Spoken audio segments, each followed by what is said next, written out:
everybody. This is episode 3 of the Unemployed Man Show. I got some optimistic news today, and I might actually have a new job this week, so I can stop selling feet pics for Google Play cards, which I can then exchange for food stamps, which I can then get 65% of the value of on the street in cash money. In the meantime, I have rather come to enjoy making these, and here's another one for you, hot and fresh right from the oven.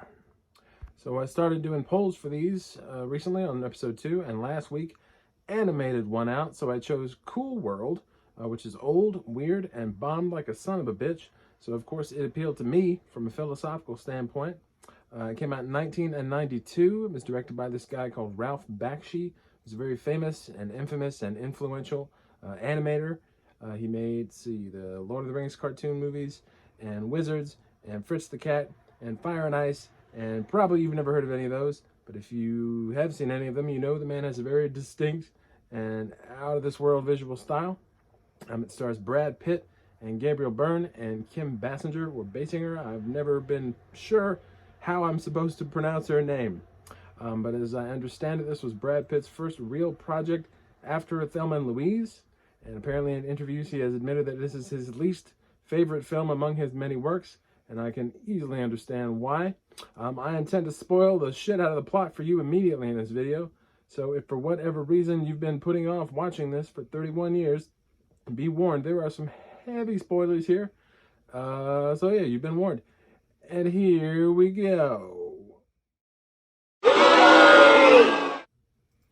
So right off the bat, Brad Pitt returns home from what I imagine is World War II, and he buys his mother a motorcycle, and doggone it, wouldn't you know it, his poor old mommy is dead from a motorcycle crash less than 6 minutes into the movie. This results in the directors touching on PTSD here in a very ham-fisted way, extremely ham-fisted. This scene is the catalyst for Brad Pitt's already minuscule amount of character development, and it is the reason given for his unwillingness to return to the real world after he gets conveniently sucked into a cartoon portal. Not a lot of character development in this movie. Let's see. But both of the main male characters, Brad Pitt and Gabriel Byrne, get sucked into Cool World in the first 10 minutes with no real explanation at first. There's a dream sequence in the first 10 minutes too. Wouldn't you know it? Crazy. Then there's later on in the movie, there's a car chase that culminates in a baby in one car pissing onto the windshield and faces of cops in another car chasing them, forcing the pursuing car to be destroyed by a zany cartoon train. It's very heavily implied that Brad Pitt is a virgin in this movie, which I thought was very interesting. You may notice a lack of details in there. We're halfway during the movie at this point, and not really anything has happened. The main conflict of the whole movie is, we got to stop this weird cartoonist from fucking this cartoon stripper that he drew. It's pretty crazy. It appeals to me. It's not good, but it's appealing to me anyway. This movie, Dick Tracy, Dark City, and The Mask all have these really cliche nightclub singing scenes. Roger Rabbit has one too, and I'll let that one slide though, because that's a stone cold classic. There's an exposition dump character that shows up in the first 5 minutes and then isn't seen again until the last 20 to explain the rules in the beginning and explain what's happening at the end. Brad Pitt does get kicked in the dick by a cartoon clown woman, and he shouts out "crazy doodle bitch," which did get a laugh out of me. There's a scene where Brad Pitt falls off a building, and I had to ask myself if he was dead. I couldn't tell or not. Turns out he actually is dead. He totally spends the climax being dead. Psych! Though he's back as a remarkably ugly cartoon. The exposition guy, which I mentioned earlier, reminds us at the last minute. He shows up just to let us know that if you die after fucking a cartoon, hey, what do you know? So this movie came out in 1992, which is over 20 years before I would ever be able to buy Brad Pitt as a veteran of any war, until the movies Fury and Inglourious Basterds came out. Brad Pitt sticks out like a sore thumb and is not a very good actor at this early point in his career, which is fine. I understand that. There's a couple of scenes where Kim Basinger is asked to, in the latter half of the movie, she becomes human, and she's asked to act alongside cartoon characters that aren't really there. Commonplace now, but back in 1992, this was not so common. So, needless to say, she's not very good at it. I don't know if anybody would have been at that point, but holy shit, is it really big and really obvious in this movie. Gabriel Byrne is in this, very famous actor. He is very much miscast and underutilized in this movie. He's not asked to do much at all. He's very quiet throughout the whole thing. Subtlety is kind of his thing, but this just seems like the wrong sort of movie to have a character like that in any way, played by anyone. So this is not a children's movie in any way, despite being a cartoon, which is not surprising at all if you're at all familiar with Ralph Bakshi's work.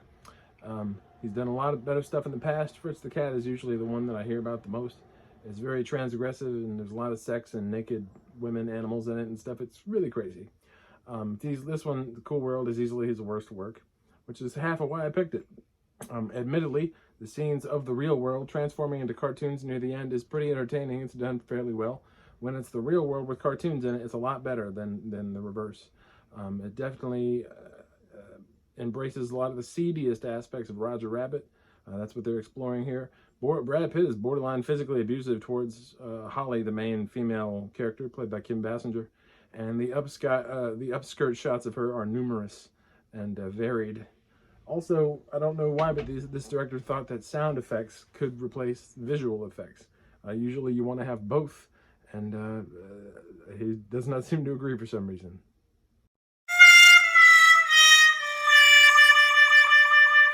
So the script is easily the weakest part of this movie. There's a shameless exposition dump at the very beginning to let us know what's going on, and then one at the very end to let us know what needs to happen. As bad as the script is, there are some great lines in it, and here are some of my favorites. I want you to tear their miserable faces out until their mother doesn't recognize them.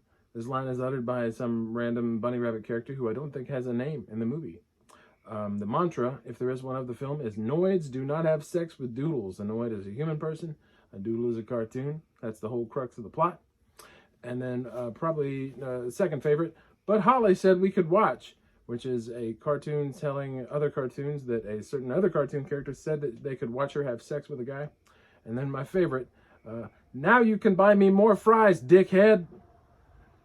This is a cartoon being interrogated by Brad Pitt's character and them coming to the end of that interaction. It made me laugh out loud, which is very rare in this movie, but there were a couple of chuckles, so I have to give credit where it's due.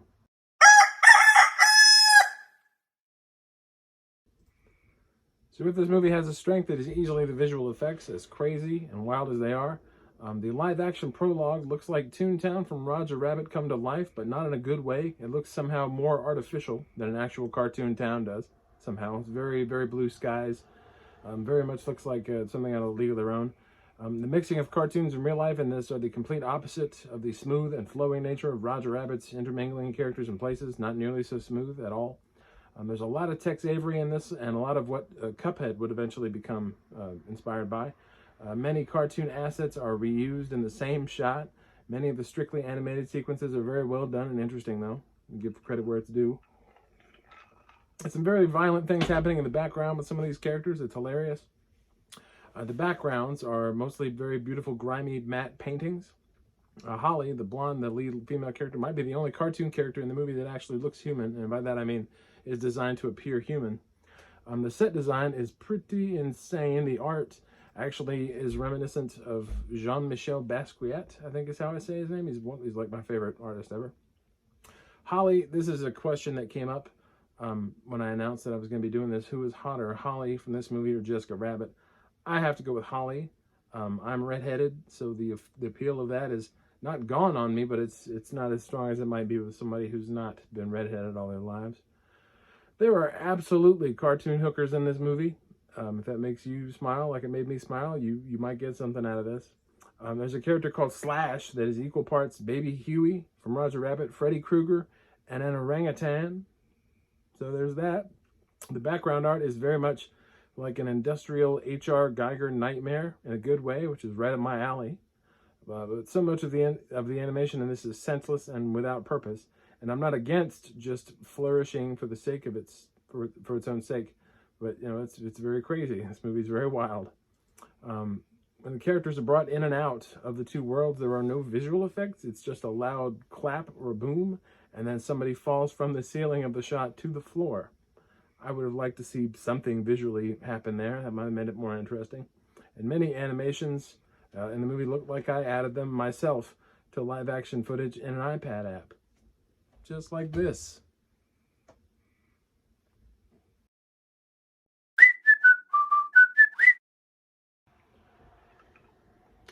So the music in this is super 90s right away. The opening theme would have been right at home in a Mortal Kombat movie. I could easily see Will and Carlton doing the Dougie to this on an episode of Fresh Prince. It also has a lot of industrial stuff thrown in. Ministry's on the soundtrack, which is great. Very pleasant surprise for me. And when it's not grimy 90s dance music, it's this weird big band Depression-era jazz crap, which I'm not a fan of, but it did make a very reasonable resurgence in the 90s, if you're, like me, old enough to remember that. Yeah, lots of industrial-sounding dance music for the scene transitions. However, the music that was used during the climax was used very poorly. There was way too much dead air in the midst of conversations. There'd be these big, epic things going on, and there'd be no music in the background, and it was just really weird. I did not care for that choice. So while I did enjoy this movie for all its faults, you'll never hear me try to convince anyone that it's a good movie. The script is awful, especially Holly's lines. There are some very welcome cameos from the Joker and Wonder Woman and Superman, and Mickey Mouse and Daffy Duck show up. They all make small cameos, but that's really not enough for any reasonable person to ever want to watch this at all.